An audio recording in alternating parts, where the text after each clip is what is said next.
Good evening, everyone. Welcome to tonight's Parent Table Talk.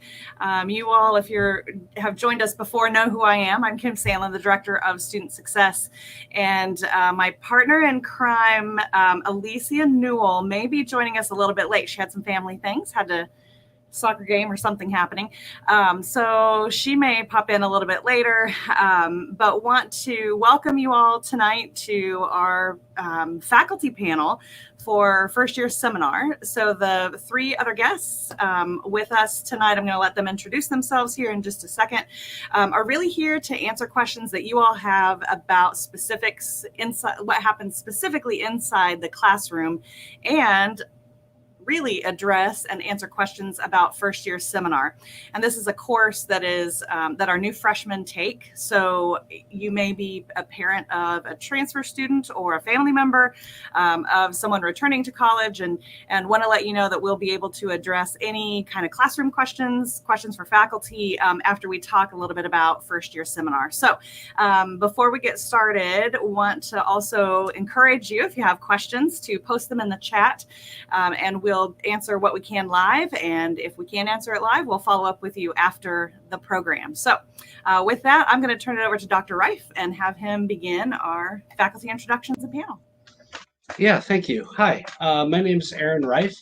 I am an associate professor in the School of Education. I'm also the faculty coordinator for first year seminar, which, as Kim Sandlin said, was a program that was piloted and is going in full effect. All brand new students to university will be taking a first year seminar, which means that if you have a student who is attending college for the first time, odds are very good that they're enrolled in the fall for one of our courses. There was a website that popped up. Feel free to check it out if you're interested. It's Wichita, there it is, .edu/FYS. This has a description of what the first year seminar is, and it also lists a bunch of the classes that are available for students to take in the fall. And we'll have a list rolling out for the classes that'll be available in the spring of 22. A first year seminar is basically a class that is meant to introduce students to university and the expectations at university, talk about writing and research, talk about resources available on campus for students. It's to help them acclimate. At the same time, the class is about something unique and interesting. And I'll let people talk about what they teach if they want to. But there's all kinds of topics. We have things from the history of rock and roll to classes on evolution and climate change, to classes on race and ethnicity, to classes on food, to classes on Harry Potter. We have all kinds of interesting stuff that's all scholarly, but also meant to help students get to know a faculty member or an instructor at WSU and to create some relationships. Anyway, I'll stop dominating here and let some other people talk and introduce themselves. Again, I teach one of the FYS courses. I'm going to pass it off to Dr. Aguila. She can introduce herself and talk about her class. Hello, everyone. So my class is Cooking Communities. I teach a first year seminar. It's a very interesting class about building a community through culture and cooking and food and all the experiences surrounding food and foodways. So a lot of people are like, wow, what an amazing class. And it is. It's a lot of fun to teach, and it's I think a lot of fun for the students. But this is still very, very intense because we do a lot of research. We will talk about climate change when we research some of the ingredients. We will talk about cultural components in colonial times when we talk about context and cultural clash. And it's a very interesting class to teach as well. Also, on top of that, and that is part of the first year seminar experience, we will, I will go with the students, for example, to the library one day, and we will discuss what kind of materials to use. And we will do other activities on campus to introduce them to what is the academic life and how serious some of the things that we do are. And I forgot to introduce myself at the beginning. My apologies. So I'm Dr. Del Aguila. I'm an associate professor in modern and classical languages and literatures, and I'm a professor of Spanish. And my background is in 19th century Latin American literature. And my second field of expertise is food studies. And I have worked on articles, but also I have worked on a documentary about food waste in within the Hispanic community in Wichita. So I like the students to see all the kind of different activities that we can do, but also all the activities that they can do and things that they might be interesting for them and not necessarily for us, but things that they would like to research in the future, things that they would like to read in the future, or things that would be a passion for them as well. And on top of that, I think it's a wonderful time to meet them and to help them navigate the system of the university. It's really an excellent class to teach, and I really enjoy working with the students in the first year seminars. And I don't know who's next. I got you. It's Dave Clam out of forensics. I'll let you go, sir. Okay, well, good evening. My name is David Clam, and I'm an instructor in the School of Criminal Justice, and I coordinate the Forensic Science program. I'm really think it's very lucky that we've been able to rearrange some of my teaching load so that I can do a first-year seminar. I did it for the first time last year and really enjoyed it. I probably learned as much as hopefully the students learned from me. In my first-year seminar, we kind of take a look at approaching things from a forensic and law enforcement maybe point of view, more of a analytical point of view. The other thing, as you notice, these other guys throw out their big doctor titles. I don't have one of those. This is my fifth year, just complete my fifth year at Wichita State. I'm actually retired from the Kansas Bureau of Investigation as an agent and came to Wichita State. So I kind of approach things maybe a little bit differently. And I see our students more as, or I feel more comfortable dealing with them in the way I dealt with people I've trained for years, and that was officers around the state of Kansas. And so I kind of look at them as young colleagues. And so this is a place where I really like to get to know them. Hopefully they get to know me, and we can kind of, and many times we're still learning things together about the different things that go on at Wichita State. Well, one of the things that we do in forensics at Wichita State is our students are involved in, they're taking hours in chemistry and biology and anthropology. And we end up doing a lot of work with those departments along with all kinds of other departments from the National Institute for Aviation Research. So I'm over there working with them on different projects. I've just been out for the last 2 days helping documenting through 3D scanning with students from anthropology. One was doing a burn study of bones, and we actually using infrared 3D scanning on a side study of that. So we're working with students over there. Yesterday I was down helping document the end of the summer dig that the anthropology students do every summer down in Arc City at Espinosa, which is a whole nother subject that we could have a table talk on of the Indian city down near Arc City. But we go down and help that. So this is a way to introduce students to all these other things that are going on that sometimes I don't know we do a good job at the university of letting students know. They just have to we just assume that they somehow learn about these things. So this is a good way to give them a good foundation and also let them know some of these things that are going on that might pique their interest that maybe they didn't even know they had an interest in yet.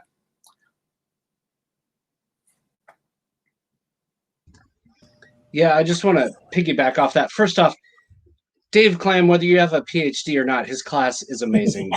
It's students love it. It's a really fun class, and you get to do neat stuff if you caught what he said. And that is the point of an FYS, is to expose students to the broader like not just the broader community at the university, but all the things that are available to students there. To address a question that came in through the comments, a first-year seminar is a 3-credit course. A student only needs to take it once. So they can take it in the fall or they could take it in the spring, but they need to take it their first year at WSU. I have a couple of questions that I'd like for one of you all to address that we often get just from students and parents alike. First one is there are 2 ways that classes are offered in the fall. They're either online or they're hybrid. And I've had a lot of folks say, but hybrid means online and in person. So can you just kind of talk about what a hybrid class means, and would a student expect more online or more in person, or what that might look like?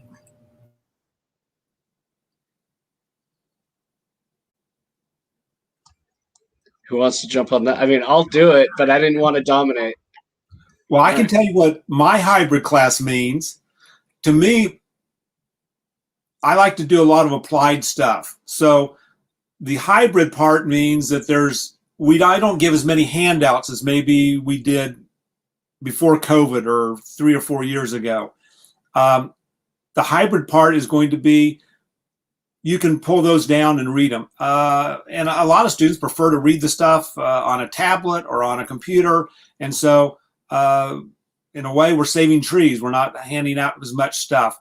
If we need to go, if we can't meet in person, then there's a hybrid component, and that's helpful. If a student lets me know ahead of time, I've had students on different sports teams, and maybe they're on a bus or in a hotel room or something and can't come to class. Well, or they're sick. I would certainly prefer them to be able to still come into class remotely. But most of my classes, for me, hybrid is most of my classes, when possible, when we don't have a pandemic going on, means that we're going to be meeting in person, but a lot of the support material and everything is going to be online. And I'll let someone else take it and see if I'm doing it right or wrong. No, I think you're great. I'm looking at my other screen because I'm trying to find the website. I'm sorry, I don't have the name of the website right now, and I don't want to call out anyone and force them to find it. So I'll see what I can do. But so all of us who teach, so for example, all of us who are teaching a class this fall, we had to fill out a form explaining what our class would look like and how often we're planning on meeting. And then that gets collected on one of the sites at WSU, so a student can access it and see what their individual instructors are planning. There it is. All right. Thank you. Thank you very much. So a student can see, are they going to be meeting every other week? Are they meeting every week for the first 6 weeks and then taking 2 weeks online? Like because of the pandemic and the aftermath that we're dealing with, like Dave brought up, a lot of us are doing it differently. So I am planning on teaching in person in the fall, as long as everything pans out and goes well. But I have contingencies of meeting outside, or maybe we'll do something online, do a class online. We'll have to do the Zoom thing again, whatever. And I've explained all that for my classes and put that up on the website so that it's available for students. Chio, did you want to add anything? Yes, I think that we have, each of us does the hybrid in a slight different way. So yes, I filled out the same form, and I'm expecting to meet my students on campus because I think now it's possible. But I also have, as some of my colleagues were saying, contingency plans. So for example, one thing that I will do probably at the beginning of the semester is to ask the students which format is for them more comfortable, or what are the best choices for them. And also, after that, we will figure out if we need, for example, to meet on campus once in the week. But then, because we work with ingredients and we go to restaurants and we see the city, we go around doing different assignments. Some of the assignments are sometimes in different spaces. So we don't have to meet maybe there, but we can meet in groups in different areas. So depending of the kind of assignment that we're doing, we are going to do, if we're going to a museum or something like that, of course, we will take into account their preferences. But also, one thing that for me is very important, that I will never penalize one of my students if they are not available to show on campus for something specific. That is something that we will discuss at the beginning of the semester, so we understand when do you have to be there, what assignments do you have to do, and how can you turn all the assignments and all the graded material so they will not be, their grade will not suffer if we have to make a different arrangement for whatever reason during the semester. And I think that that is very important, that we really consider our students into making that decision around the courses as well. Each instructor has freedom in how to arrange this, but we are expecting, I think, to see the students in our classrooms in the fall. That's at least what I'm wishing for, and hopefully that will be possible this year.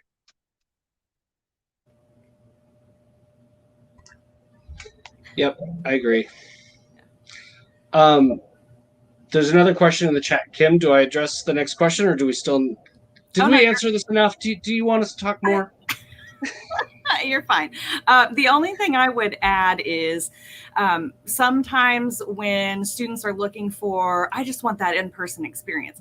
The faculty who, did the pivot, right, last year learned a lot about what can happen, what is possible, what they love, what they might not like, and they are able to now blend that all together. So they can create that's another way to think about the hybrid class. There may be a great way to do something, a better way to do it online versus, what they were trying to do in the classroom. Some of those things, we all learned from either teaching or offering, events or whatever, right? So it's a great opportunity, I think, for faculty to include some online components that they weren't able to or didn't know could be possible prior to the pandemic too. So, I think from the majority of people that I've interacted with, I think everybody's looking forward to an in-person, fall. And I think that's what a majority of folks are,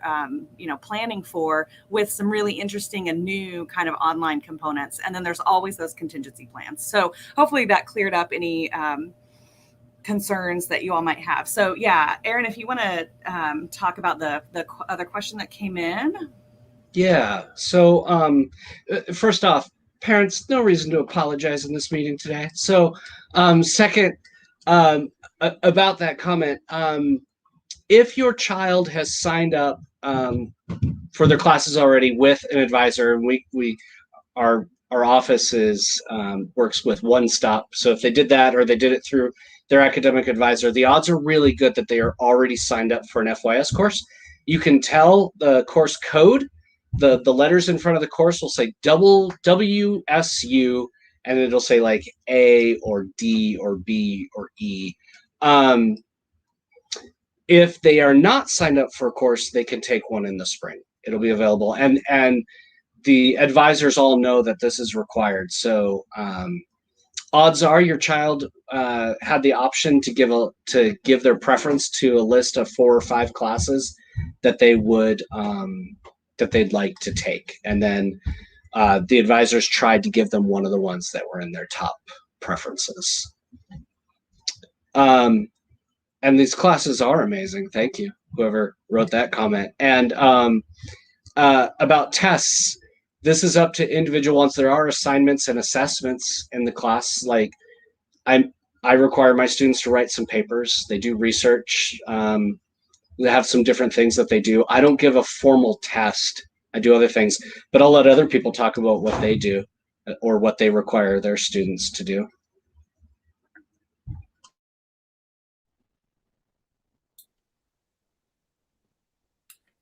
I'm like Aaron. I have try to have different type of assessments. Writing, though, certainly is something. I'm not an English teacher, but to be successful, you're going to have to be able to write. And so I have them do some writing. And there may be a test or two in there just to make sure that, there's a common read and just make sure everyone's read it and stuff like that. But as I tell them, if you've read the material, I'm not trying to have them memorize things out of it or something like that. Just something to kind of generally make sure that we've covered that material.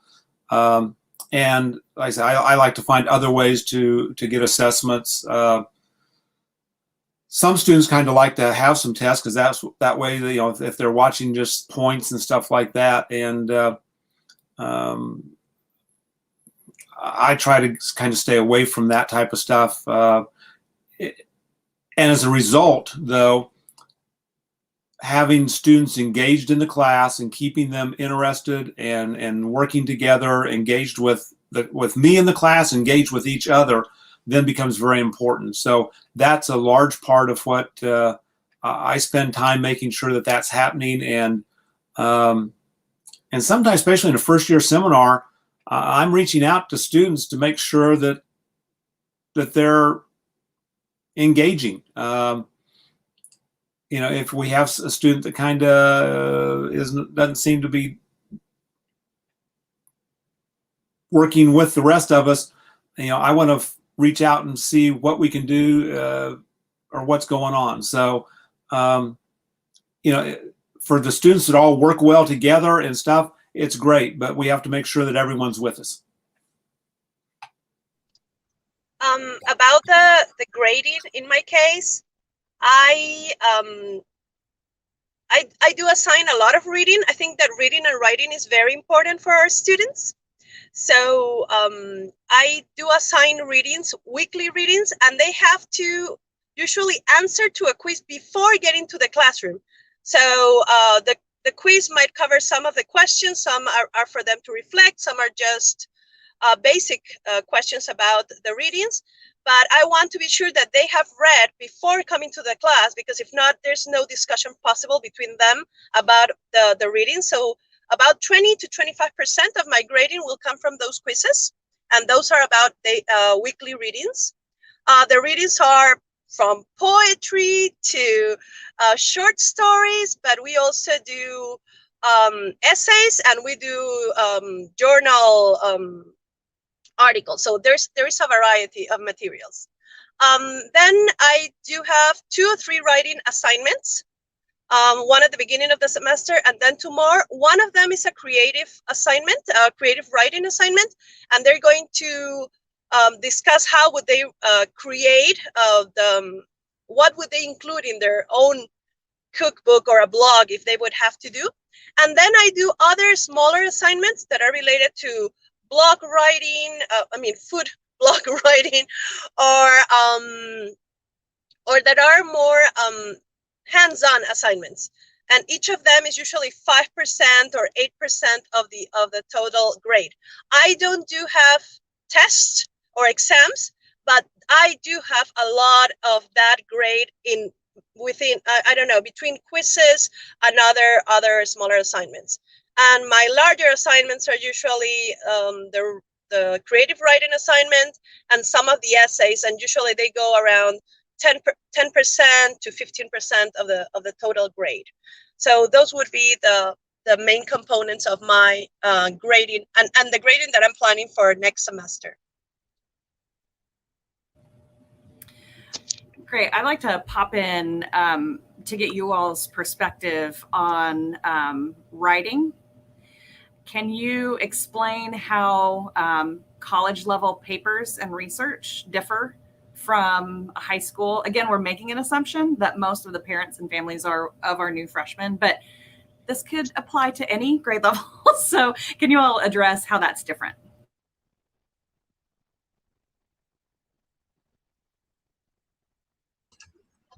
I'll jump in because that's what I do. So, that's a nice segue, actually. You're going to find with the first year seminar classes And in general at university, assessment tends to come in form of writing. We're going to ask students to read a lot and write a lot. I can't speak for everyone, but in general, writing at the university level, and one of the things that we try to accomplish in first year seminar is to help students understand the requirements and the level of writing that needs to happen. Writing generally needs to be argumentative, and by that I mean a student needs to have a thesis, a strong thesis, a point, and then they need to support that point. This is not the 5-paragraph structure kind of thing of high school. This is getting beyond that. For my own class, they have a large research project that takes all semester, and they walk them through it bit by bit, whereupon at the end of the semester, they'll turn in a larger research paper on a topic of their choice, but they go out and research what researchers and what scholars have said about their topic and the debate about their topic, and they put together basically a literature review, so an explanation of what all their scholars say, and then they have to say something with it. And at first it can be intense. It's a lot, and that's why I walk my students through it and help them. But yeah, I'm just repeating myself at this point, but to make clear, your writing needs to have a clear argument, and then you need to support that argument throughout what you write. And it's less about filling up enough space and more about presenting a full and thoughtful answer to a difficult question. I'll let Chio or Dave add on to that. I would like to add that I think what Aaron's saying is very important. I forgot, I do have a research paper at the end of the semester. It's 20% of the grade, I think. But we get to that paper at the end of the semester. That means that I will go with the students twice to the library to check the kind of materials that they can use. And so there is a preparation for all these papers. The other thing that I do believe it's important is that they have to learn how to organize the information, because I think that sometimes because of length or because of how they, some of them, not all of them, but some of them write in a little disorganized way. So sometimes they need to organize information, maybe create an outline, maybe find the correct sources and introduce, for example, a quote into a paper, and then they decide what information is going to be relevant and what it's not. And then, and this is a process. And I know that this process, it's not something that they will accomplish just in one semester. But I think what we try to do, at least here and in my class, it's one of the main goals of the class, is that they will be able to understand what they need to do in order to write a successful essay. And that is something that they will keep doing in other courses as well. But also I think that because they read so many different variety of articles and other papers, and they go to the library, they understand what is expected from them. And also there's a formality of the language that it's very important, and it doesn't have to be super in the sense of academic, but there is a formality and maybe even a beauty of the language and how they use it. So that is something that the students have to explore and try to do during the semester, or at least that happens in my class as well. Well, I too have a research project that they work on through the semester, with freshmen coming in. They're at different levels, and so we'll have a few papers in the beginning just to kind of see where everyone's at, and I give a lot of feedback individually on those papers, and with suggestions. You know, let's maybe do this, let's maybe do that. Not so much that they I don't like to even use red when I do it. I don't want them to think that that they're wrong. It's just, here's where we can improve.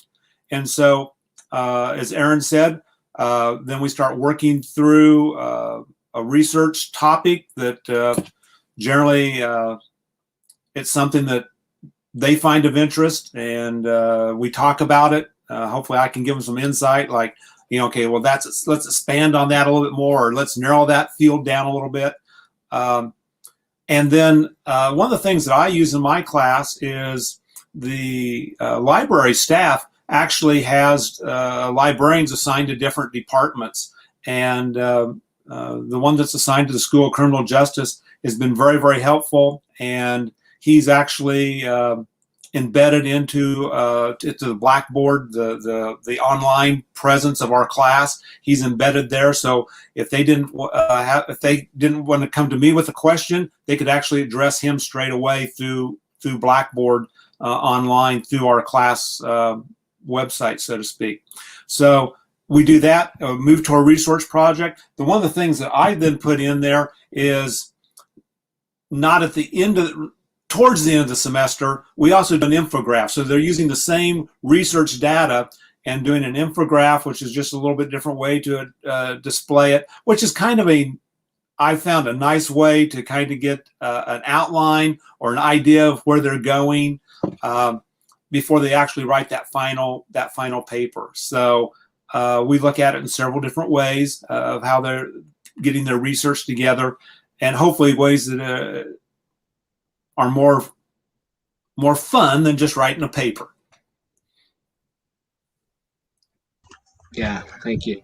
Chio, can I go to David's class? I want to go to David's class now and learn how to do that. That sounds amazing. I would really like to learn that. Well, we walk them through all this, and we give them, show them examples, and we just don't. I just don't want to throw them out there and say, do this, and we want to give them we're going to give them the tools they need to be successful, and no one ever set anyone up to fail. Yeah.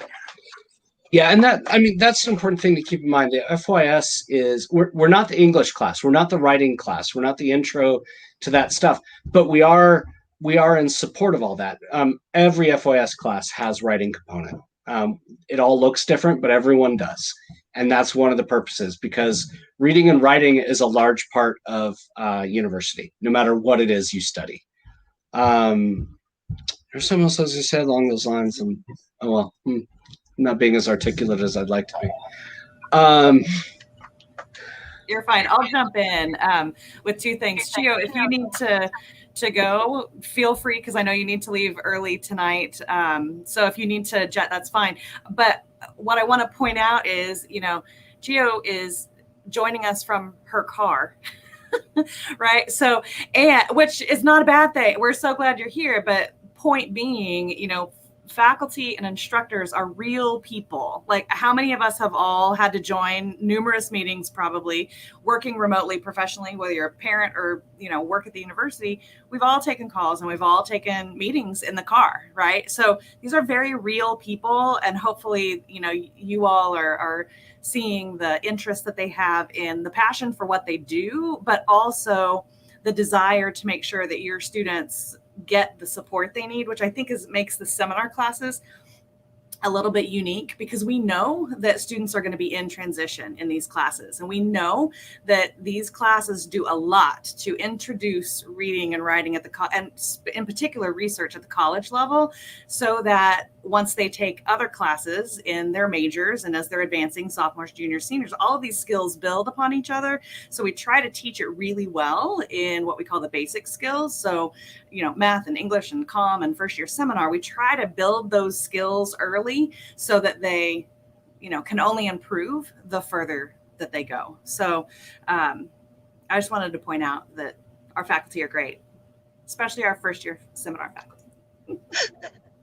Yeah, and to add too, Dr. Aguila is in the car outside a restaurant to go join her students after teaching them this morning. She taught the class this morning, and now she's meeting with them in the evening. That is the definition of above and beyond. I thought I'd just give a shout out. Okay, so I think I'm going to say bye to everyone because they're waiting for me. But yes, we just finished, and these are incoming students. I mean, they're registered during first year seminars, but we had I taught a month. It's a class that it's very short, very fast. And we are going to have now dinner. It's a special group, so we're going to have dinner tonight as to complete the month together of work. And it has been an amazing experience. And I think that's the other thing that I like about first year seminars. I enjoy them. I like them. I enjoy my colleagues working with all these people. I really want to learn how to do that, David.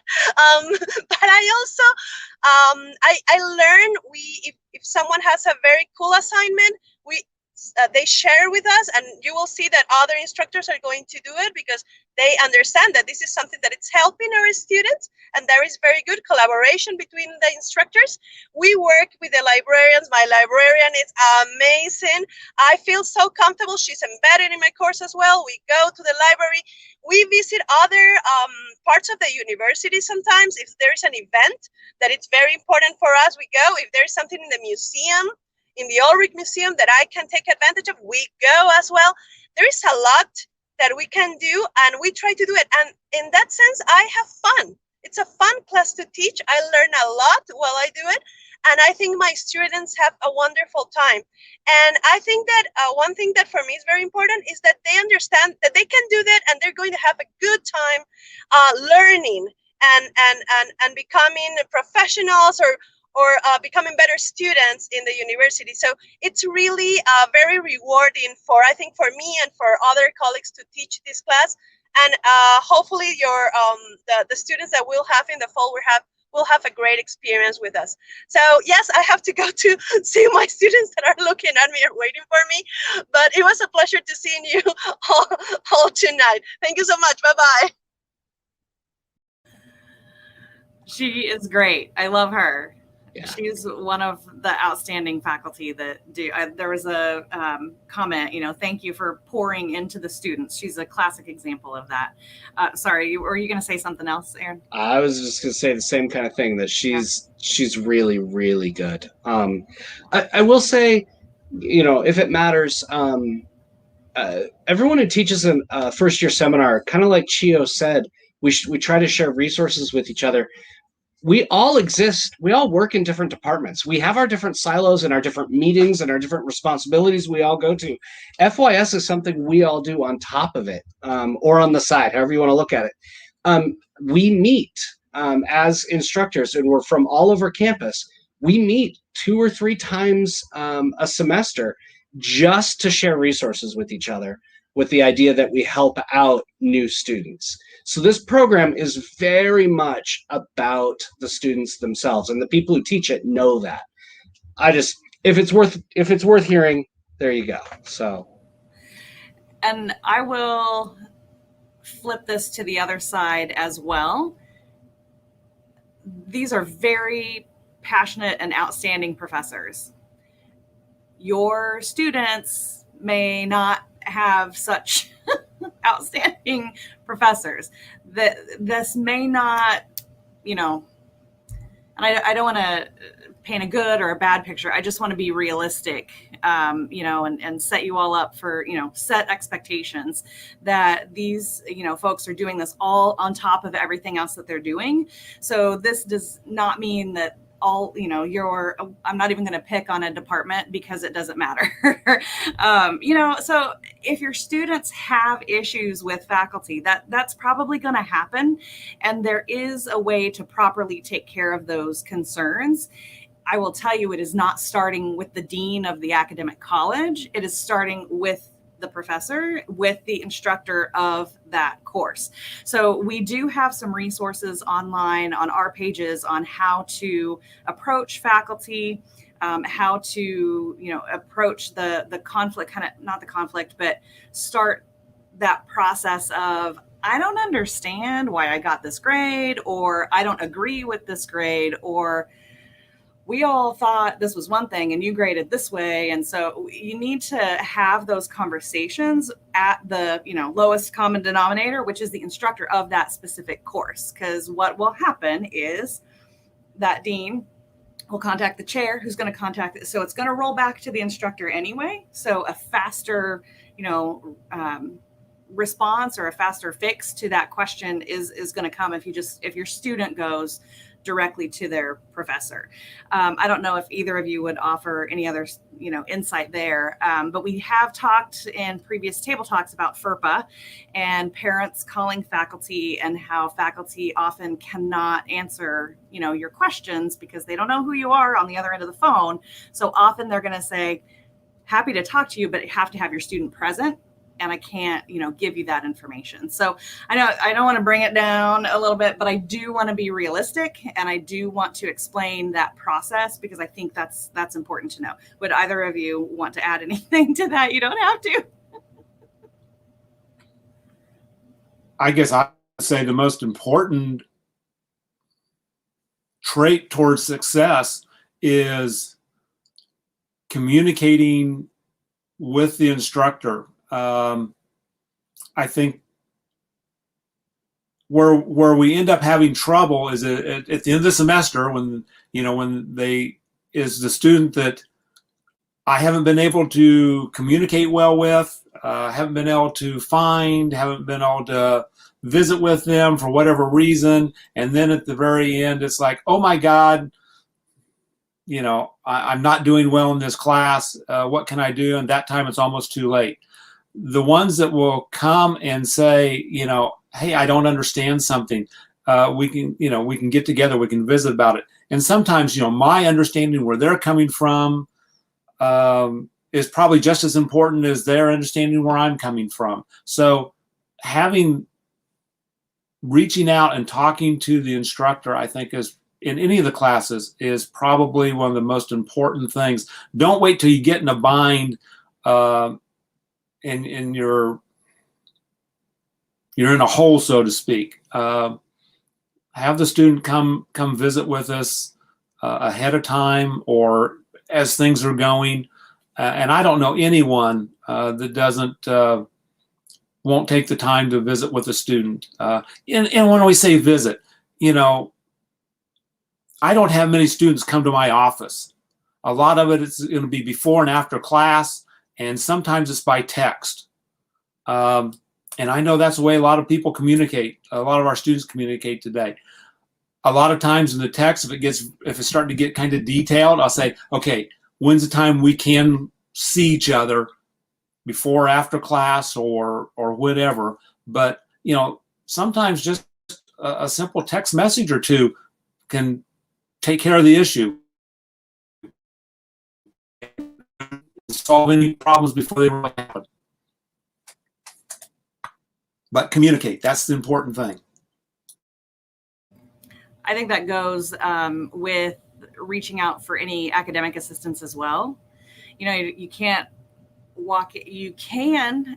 you can request a tutor before your midterm. You're probably not going to get that tutor to be able to help you the night before your midterm when you walk in and request that at 4 o'clock. Right. And a lot of students that we get who get referred to us by faculty or referred to the success coaches or whatnot is, it's exactly what, we're talking about here. It's the last minute, because here's another difference.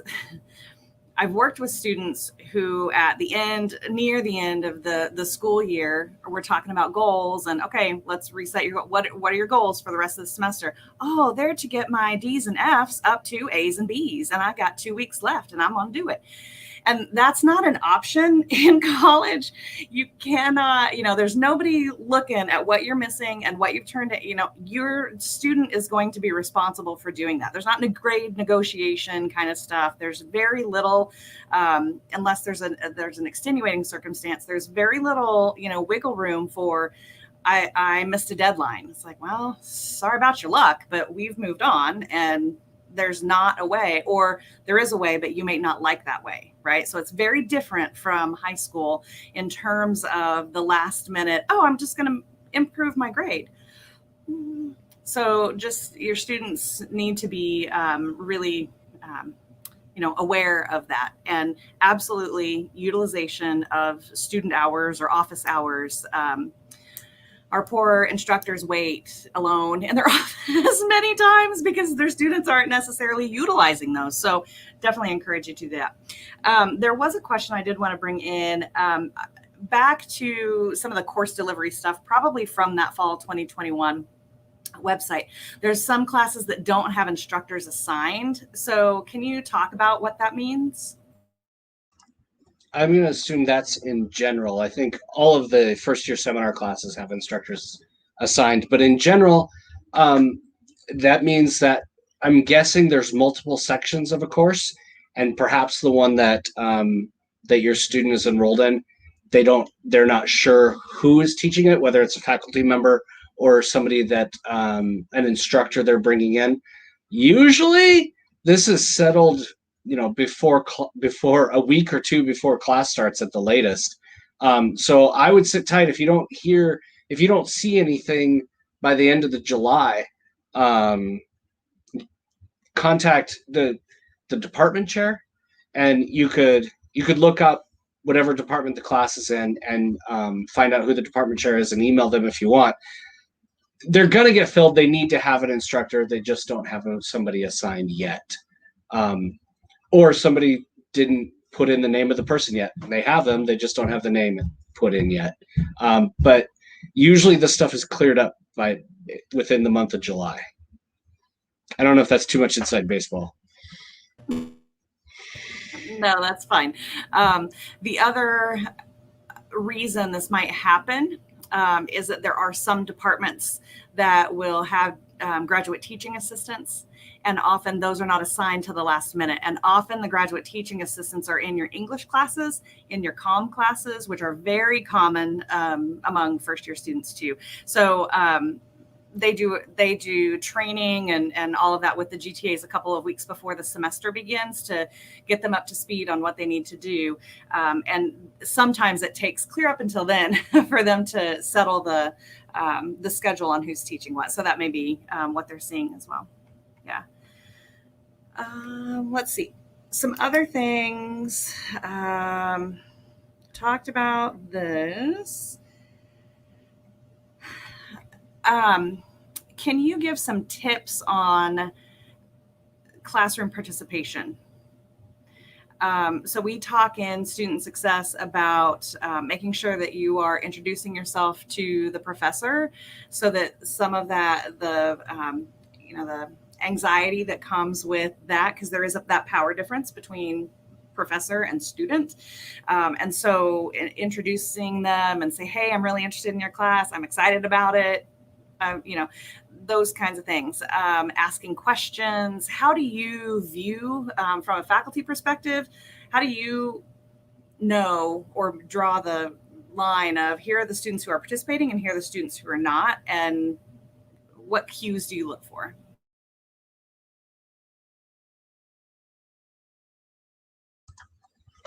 The easy one is show up. Somebody recently sent me a chart of GPA versus number of classes missed, and it's not rocket science. The more you miss class, the lower your GPA is going to be. So show up. But what I look for when I instruct classes, while there's always people who sit on the front row and introduce themselves and are kind of the traditional go-getters, and that's great. I want to see students not just engage with me or answer questions or bring up questions, but I want to see them engage with each other. I'll give opportunities for us to talk as a class about things, and I want to see students talking to each other. I'll also say that I have a daughter who's an extreme introvert and is not going to talk in class, and she's super bright and intelligent. And so that's led me to kind of rethink some of the ways that I look at student participation.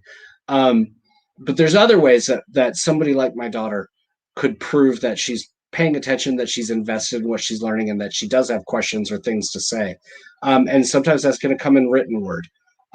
If students don't want to participate verbally in class, I want them emailing. I want them submitting things. Dave mentioned Blackboard. Blackboard is our online piece. It's where we put our syllabi and our most of us put our course assignments and all things on there so students can access that online. I want to see students engaging on Blackboard if they happen to be less verbal. Part of it is honestly body language. Are you alert? Are you awake? Are you looking at people when they talk?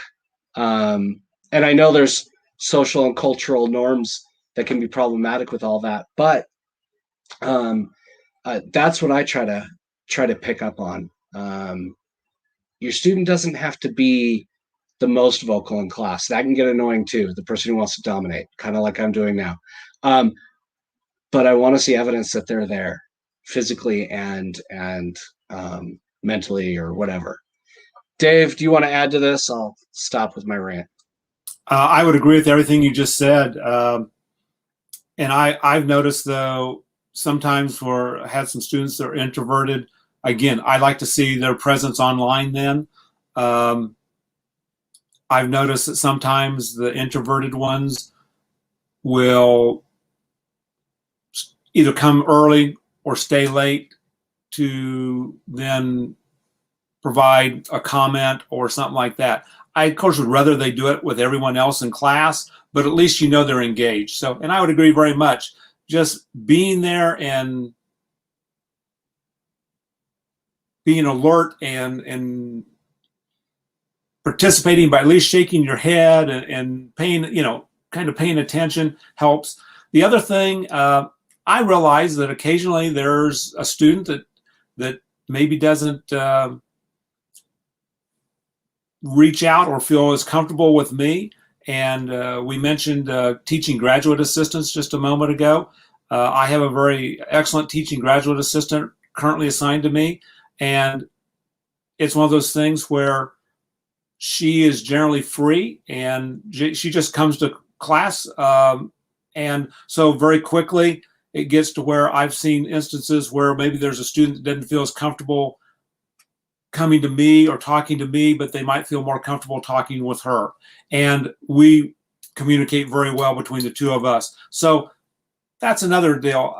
I would always encourage the student, go to the instructor themselves, but if you just don't feel comfortable, then there's another avenue to work in.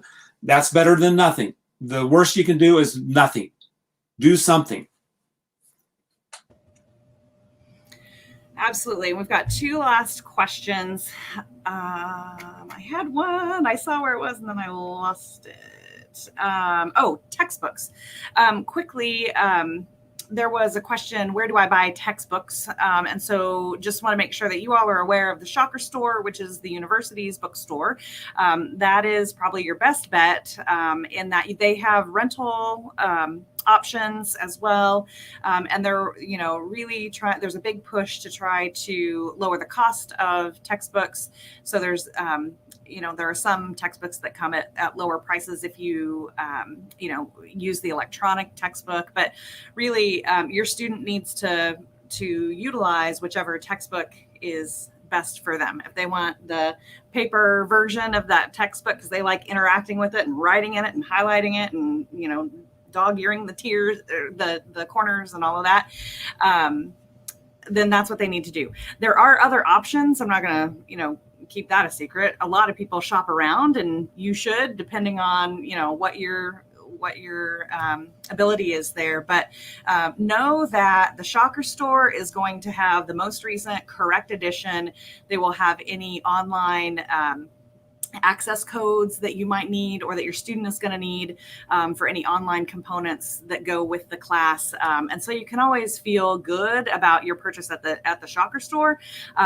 But you need to do what you need to do. We encourage students to have their textbooks for the first day of class if they can. Certainly there are changes that happen throughout the semester, and so class may be going really, really well in one direction, and so the instructor may make a decision about how much or how little they will be using other resources in the class, and so that all depends from class to class and instructor to instructor.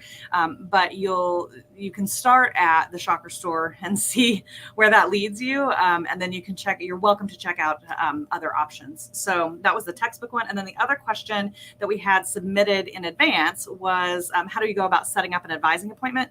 So brand new students coming directly out of high school are all in advised with first year advising through our One Stop. So the banner across the bottom is the website to One Stop. So if you have any questions, they'll walk you through it. But typically how this goes for freshmen is you submit your RSVP for orientation, and then automatically leads you into a number of questions that your student will complete, the answers to those questions, and that is where your student ranked their first year seminar course in those built into that questionnaire. So that information gets sent to the first year advisors. First year advisors build the schedule. First year advisors will communicate with the student or send the student a schedule to either approve or request changes to. And they are more than happy to meet with you or to take questions that you have, but either on the phone or through email. And then to complete your enrollment as a freshman, you need to, settle on those classes and approve that schedule once there's any changes that you requested made. So you'll work directly with a first year advisor to do that. So you do not have to schedule an advising appointment in order for that all to happen. What you do need to schedule, and your advisor will tell you how to do this, and they'll reach out through your Shockers email. Haven't made that suggestion or that reminder tonight. Read your email, have your students read their email. The advisor will reach out to them in their email to say, hey, now the last piece of it, you need to come to a group advising appointment. And that is where they will, walk them through how to log into Blackboard. They'll walk them through the portal. They'll give them some of those, just kind of the how-tos of, being a new student. They'll walk them through that from a first year perspective. So that's really briefly and a really quick overview of freshmen. If you are a parent or family member of a transfer student or a student returning, from the workforce or military or whatnot, you will go directly to your college academic advising center. And for all of the contact information, you go to wichita.edu/advising. And you can go there if you're a first year student and click on I'm a first year student, and it'll, get you to where you need to be and give you the contact information. But all of our academic advising is by academic major in the academic colleges. And the last thing I'll say about that is a lot of students don't understand that there are colleges within the university. So what that means, and we use that a lot in our conversation, in our communications. If you're in the School of Business, that's a school, but considered a college, which is confusing, but that's higher education for you. Then there's College of Applied Studies, College of Engineering, College of Fine Arts, College of Health Professions, and Fairmount College of Liberal Arts and Sciences. There's also the Cohen Honors College. So those are all colleges that make up then the university. So I hope that makes sense.